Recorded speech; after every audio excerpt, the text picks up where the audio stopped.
FitFix, Lincoln's #1 fitness show.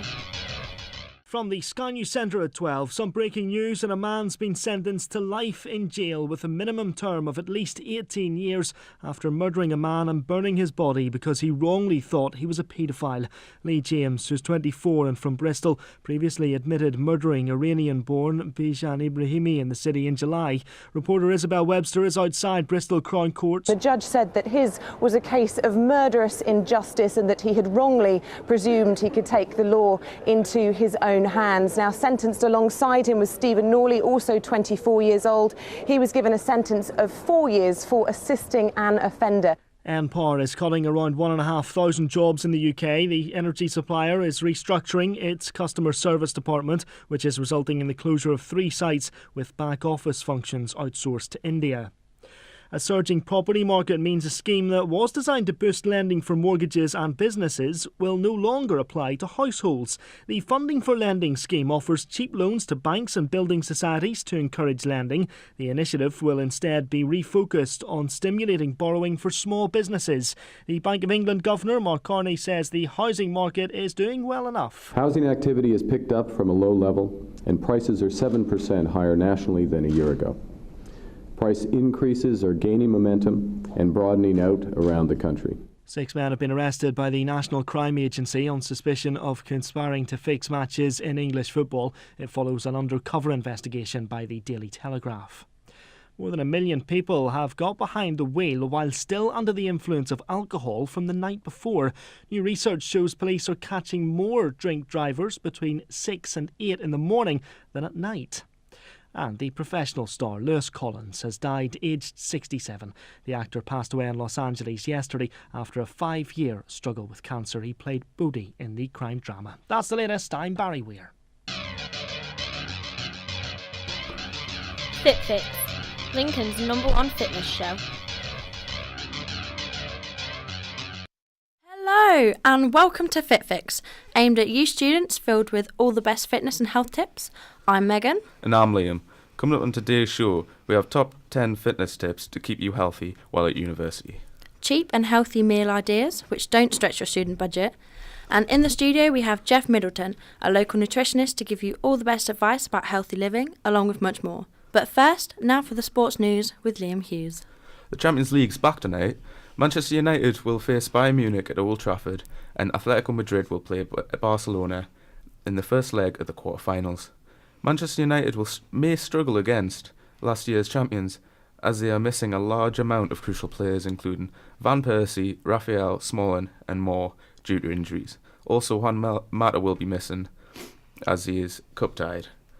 Although Man United are missing all these players, Ryan Giggs feels confident looking ahead of this cup tie. He says, "As players, we don't see ourselves as underdogs. We see ourselves as Man United playing at home in the Champions League, and we can't wait." Bayern are missing Thiago due to damaged knee ligaments, and Dante is suspended. Javi Martinez and Cruz are suspected to make their way back into the first team due to these absences. Manuel Neuer, Bayern's goalkeeper, fears that Man United could upset the odds and beat Munich, just as Chelsea did 2 years ago.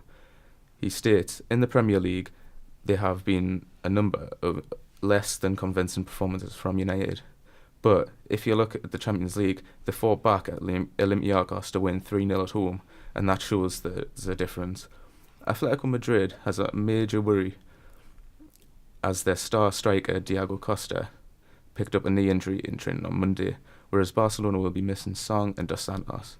PL will be included in the squad along with Pedro. Atletico still sit at the top of La Liga, just a few points above the Catalan Giants, but they haven't beaten Barca since 2010. Although their successes are limited, they are unbeaten against them this season in 3 matches.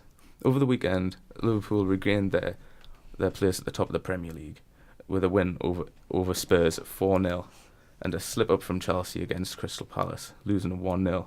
Man U beat Aston Villa 4-0 at home, and Arsenal were held at the draw against Man City 1-1. Newcastle United were humiliated It's St Mary's losing 4-0 it's to Southampton, going down to 9th place. There was a goal fest at the Hawthorns on Saturday when Cardiff kept West Brom at bay at 3-3, which included 2 dramatic injury time goals. For more sports news, scores and rumours, go to www.duckisland.com. Did you find FitFix on Duck Island Radio. And that was Liam Hughes with the sports news. Staying fit at university is a challenge, with a variety of activities going on, such as napping, drinking, studying, socialising, and more drinking. It's sometimes hard to fit in very important things such as sleep and healthy meals. However, find the time to keep fit. Doesn't have to be a chore. Whether you're a self-confessed couch potato or a certified fitness fanatic, there are loads of ways to keep healthy, fit, and cheaply. Studies have shown that 82% of students gain weight during university, and 56% of them blame alcohol for their weight gain. So we're here to make sure you stay fit and healthy during your time at university. The first thing you need to do is establish some sort of routine. I know that university schedules can make this a challenge, but try to create a weekly routine around your timetable and plan your meals in advance. We have planned out several meal ideas for you, which are tasty and filling as well as healthy, which we'll be discussing later on in the show. Health experts recommend that adults do at least half an hour of moderate intensity exercise 5 times a week. That can be from brisk walking to cycling, swimming, and not only is exercise good for your overall health and fitness, it also boosts your mental well-being. A recent study by a mental health organisation shows that 50% of uni students showed signs of clinical anxiety, and 1 in 10 students have suffered from clinical depression. It has been scientifically proven that exercise reduces the feelings of depression, anxiety, and stress. So, we've come up with top 10 tips of little things to help you university students make a big difference and improvement in your lifestyle. Number 1, make frequent walking trips to the supermarket rather than ordering all your food online or catching a taxi. You can burn up to 200 calories per mile you walk, and the shopping bags are great for muscle strength training in your upper shoulders and triceps. Number 2, take the stairs rather than a lift or an escalator. You can burn an extra 10 calories per minute, as well as work in your cardiovascular system and a variety of muscle groups. Number 3, keep healthy snacks on hand, such as brunch bars and go-ahead bars, and keep your cupboards bare of junk. This way, if you're feeling hungry during a late-night study session, you won't be persuaded by pot noodles and other junk in your cupboards, or you won't quickly pop to the shop for things like chocolate, crisps, or any other junk. Number 4, eat until you're satisfied, not full. It takes about 20 minutes for your stomach to realise that you're actually full. So when you feel stuffed, this really means that you've overeaten. Also, try drinking a glass of water before eating a meal. This way, your stomach feels weighed down, so you won't eat as much, yet feel just as full. Number 5, whenever you think you're hungry, drink a glass of water and wait about 20 minutes to see if you still feel hungry. Many misinterpret the feeling of being thirsty for hunger and eat snacks when in fact your body's thirsty and really needs a drink. Number 6, drink 2 litres of water per day, even though this sounds like a massive amount. Try spreading it across a day, drinking lots of glasses of water, rather than carrying around a 2-litre bottle next to you. This way, it doesn't make you feel like you drank as much. Number 7, no eating after dinner. I know we all get peckish at night and like a good old snack late at night. However, food contains calories and calories give us energy. We don't need energy to sleep. So try having a glass of water and getting up a little bit earlier than you would for a more filling breakfast. Number 8, to prevent late night munchies, always eat breakfast. I know you've heard it from time to time again, but breakfast is the most important meal of the day. If you haven't got enough time to sit down and eat a bowl of cereal, try snack bars such as Belvita breakfast biscuits, which you can eat on the go while you're walking to lectures. Number 9, buy fruits and vegetables fresh, not in packets. This way they last longer and you're not wasting money by throwing bags of lettuce and salad and stir-fry veg away because it's gone off after 2 days of opening it. Finally, number 10, learn to avoid or at least manage your stress levels. Allowing small problems to grow into big ones will mentally, physically and emotionally tire you out. Don't demand perfect grades. Don't commit your time and energy, and make sure you get at least 8 hours of sleep a night. Live today. Don't worry about things that happened yesterday. So they were our top 10 tips, and if you've forgotten any of them already, you can head over to our website at www.duckisland.com or tweet us your own tips on @FitFix, or visit our Facebook page as well, and the link to this is on our website. It's a fact that Brits are getting bigger. According to the Public Accounts Committee, obesity claims the lives of over 30,000 people each year, and research has showed that 1 in 5 Brits do enough exercise to maintain or improve their health. A typical student night out will consist of lots of drinking, shots, and often a late night stop at a greasy kebab shop or a McDonald's on the way home. But to put this into perspective, an average pint of beer contains about 180 calories. This is about the same as a double vodka and orange, but it also means that drinking 6 of these is half of your daily intake allowance and way over your drinking daily allowance. Studies suggest that the average university student gains 2 stone in their first year at uni. The main culprits for this were a compilation of stress, drinking, and unhealthy eating, along with a lack of exercise. 59% of students described eating healthily on a budget as either difficult or very difficult. Experts recommend 150 hours of exercise a week, whether that's 2 to 3 one-hour gym sessions or 5 lots of half-an-hour brisk walks. They all add up.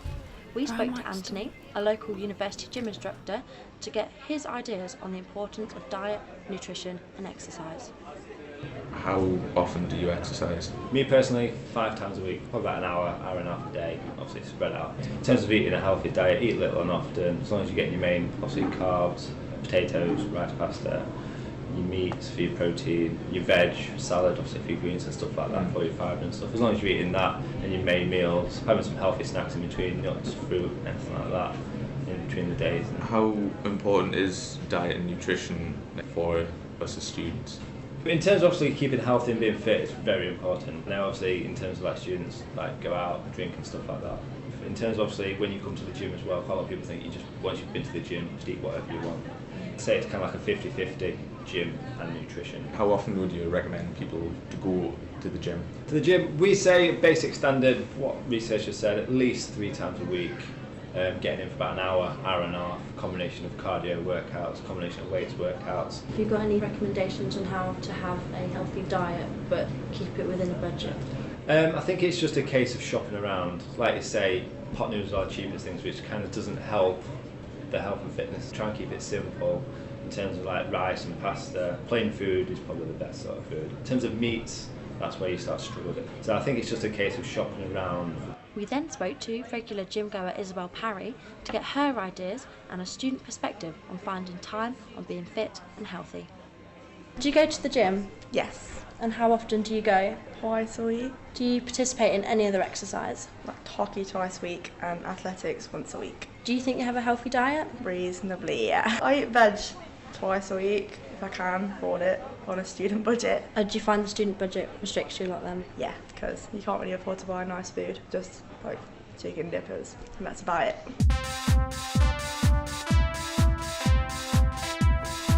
FitFix, Lincoln's #1 fitness show.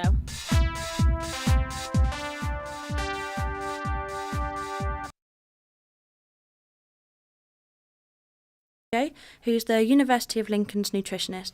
He's here to help give you all the facts and help explain the benefits of healthy eating.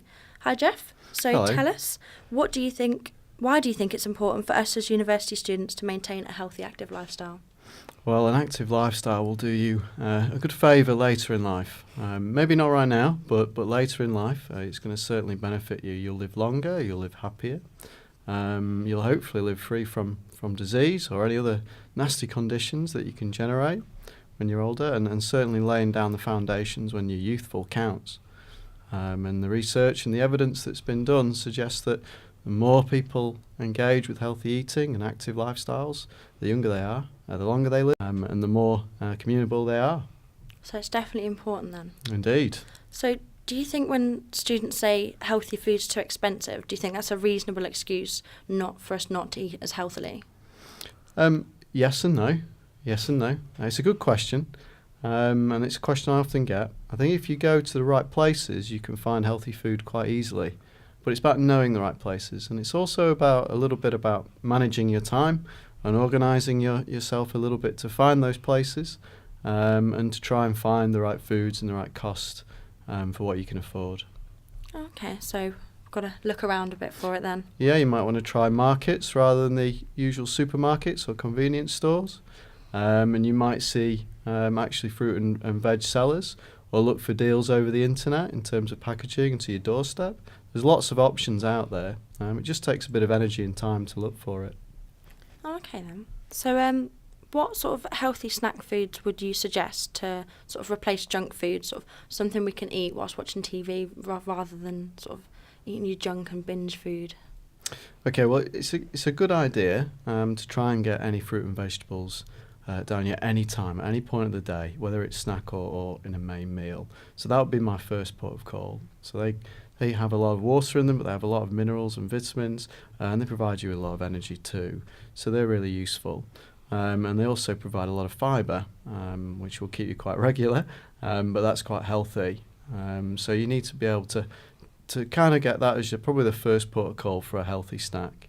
There are alternatives, other snacks, so things like quite natural foods or plant-based foods are very useful too. So things like nuts, so any variety of nuts is quite a useful snack. Very filling, full of nutrients that are good for the body and very useful. So that would be my second port of call. And third, you might consider just low-calorie snacks. So have a look on the packets. Have a look for low energy density or low energy or calories. So quite low would be something, roughly under 100, 150 calories. Okay, so sort of low calories for snacks. Yeah. So if students decided to take multivitamins, sort of if they felt that their diet wasn't efficient enough and decided to take multivitamins, which one would you recommend we take? So, and which is the most important for young adults such as us? I think if you feel that you either don't like fruit and veg and you won't tolerate it and you can't try and get that into your diet, then a multivitamin is a sensible thing to choose. I think any on the market from a reputable supplier is sufficient. So by reputable, I mean, a company based in the UK, a name that you associate with selling, supplement products and nutritional products, and one that really you can go back to if there's an issue. What I wouldn't do is just purchase wildly off the internet. So make sure that the company's based in the UK, and make sure that it's something like a Holland and Barrett or maybe one of the major supermarkets. So sort of mainstream companies which are well known. Yeah. Okay, well Jeff, it's been lovely speaking to you and thank you for joining us today in the studio. If you want more information on anything you've heard us talk about on today's show or to listen to the interview again, visit the website at www.duckisland.com. Here's a track for you which was voted #1 running track this week, Martin Garrix with Animals. That was Martin Garrix with Animals. So, as we've just found out, exercise and diet plays a massive part in our lives, which is why it's so important to keep fit. There are many ways in which you can keep fit. There's many ways in which we can do this, as our producer Jess found out when we were talking to one of the sports societies. The University of Lincoln's American football team, the Lincoln Colonials, are well known for their energetic approach to training sessions, aiming to keep their players fit and healthy and ready for the games. Our team went along to one of their training sessions to train with the team's coach, captain and players to find out firsthand what they think the benefits of being part of a sports team are and why it's so important to keep fit and healthy. Here's Jessica Kirkpatrick with the Lincoln Colonials. It's really important to stay healthy because if you're not healthy, you're not going to put yourself in the position to do the right thing. Especially in the kind of sport we play, if you're too slow, you'll put yourself in a position to get hurt. In terms of general health, there's so many benefits to being a healthy person. You're less likely to get ill and all that kind of stuff. So yeah, as long as fitness is key in this team, we do a lot of fitness. Yeah, sure. It's important to stay healthy because it really does complement your well-being at university. I mean, a lot of people get swamped down with work And I know my first year, I'd never encountered anything like it before. I didn't do too well at A-levels, so I was really shocked by the amount of work I had. And I think hitting the field every weekend, making sure I was getting out, staying healthy, that really complemented my mental well-being for university, so I wasn't too bogged down. I think it helps you to keep fit, it's not just one person motivating you. There's 25, 26 guys out here all doing the same thing, bit of camaraderie. It's non-stop really for 2 hours now and then 4 to 5 hours on a Sunday really. And obviously with the sport being quite stop-start, it's not so good for you, so we try and keep everything continuous, keep everybody moving, just really stick to the same programme so everybody knows what they're doing and they can do it to their own limits. Down! We start every session with about 15-20 minutes of cardio, and we're also encouraging a nutrition program for all of our players. That's going to go through through the season and through the off season as well to get them ready for next year. You can't stress the value of sort of training with mild competitiveness. Even if it's a mate who you know is stronger than you, it pushes you to be that bit harder, a bit stronger, go for a bit longer, that kind of thing. Yeah, it's absolutely key. I think camaraderie is the best thing in sports. Remember guys, diction, left. We do a lot of cardio. Today we'll be doing special teams, which is basically a bunch of running. It's returning the ball from one side of the field to another. We also identify people who don't really get much time to go to the gym and stuff outside of university. A lot of players, it's quite obvious that they put a lot of time in, but with others it's important that they do as much fitness in training sessions with us as possible. You've got the moral support, you've got people turning up every week, so it's just like incentive for you to go as well. It brings into the factor that you're letting someone down if you don't go, basically. FitFix on Duck Island Radio. That was Jessica Kirkpatrick with the Lincoln Colonials. For more information on sports societies at the University of Lincoln, visit our website www.duckisland.com. And if you find yourself having spare time on your timetable, but American football's not quite for you, and you want to fill it up with something fun and active rather than slobbing in front of your TV, then join one of the Lincoln University's many sports societies. Students have a representation of being lazy, so we're here to put an end to it. Lincoln University has over 100 sport-related societies, and our sports and fitness correspondents Ryan Kennedy and James Law reports. Whilst at university, you might find yourself with free time on your hands, so why not join one of the many societies? Here at Lincoln, we have over 100 different societies for sport alone. Taking part in sports is a great way to keep in shape and maintain a healthy lifestyle. A prime example of this is basketball, which is one of the most popular sports in the world. Let's see what the coach has to say. Fitness even in your day-to-day lifestyle is very important. Everyone knows that, so I'd advise any students to go and to join any team, anything they've got any form of interest in. It's not just the fitness as well, the social aspects there, and a lot of the girls that play for my team just made some friends for life out of it, so I'd say it's a good thing to do, good thing to try. Do you recommend that your team eats healthy? I don't say anything to my team. We train twice a week, so as long as they're getting, I see they're getting good run-outs twice a week. That's good for me. But no drinking before game day. What would you say to encourage more students to try out basketball? It's a sport that is not as popular in the UK as it should be, so even if you've never played it before, coming into it as a novice, you still stand a chance of being able to progress to a half decent level. It's not like it's a game that you need to have been playing for many years to get a good aspect of the game. It's fast, it's energetic, it's very team orientated. Basketball involves a lot of starting and stopping. Whilst playing the game, you can burn up to 750 calories in 1 hour. Other health benefits include building up endurance, balance and coordination, meaning you'll maintain a good fitness and a healthy lifestyle. Here's what team player Hannah Phillips had to say. So Hannah, what is it like playing for a basketball society team, and how intense has it been to get where you are now? It's good playing for the university's team because it was an opportunity to make new friends and to keep my fitness up. It's been fairly difficult getting where we are. We've had a few losses, but we've ended up 4th in the league, so not too bad. So would you say that your fitness levels and ability to play for a long period of time have maintained a stable level, or is it a constant fight to keep it up? It's a bit of both, really. We have a training session every week on a Monday where we do periods of time where we do a lot of running and stretches and stuff, but there's always more that you can do to keep your fitness up. So what is your actual typical workout session?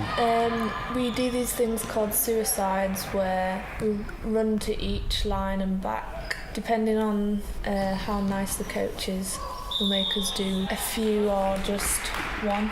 And then we do an hour or so with actual game time. Would you recommend a mixture of a healthy diet and exercise for university students? Well, students always think that when they go away that they can just dot around and eat what they want, but you still need to keep fairly healthy because otherwise it'll affect you later on. So yeah, I'd say that exercise and healthy eating is worth its time. With easy access to many sports, why not go down to the University of Lincoln Fitness Centre, where there's something for everyone? Basketball and sports societies end in that report by sports and fitness correspondents Ryan Kennedy and James Law. One of the biggest excuses for students avoiding healthy food is that it's too expensive, so we've found some cheap, filling and tasty, and most importantly healthy meals for us students. My favourite one, which I cook all the time at home, as it only takes 10 minutes to prepare and 15 minutes to cook, is chili con carne. It serves from about 2 to 6 people, so it's a great low cost and quick meal. And with meals like this, you can add additional vegetables, herbs and spices whilst cooking. I normally add peppers and onions, tomatoes and a few mushrooms, just to make it that little bit extra healthy and tasty. For all of these recipes, visit our webpage. We've got a couple more online as well, at www.duckisland.com. Right, okay, that's all we've got time for today, I'm afraid. Tune in next week for our top choice in sports to keep you fit. See you then. Bye! Yay!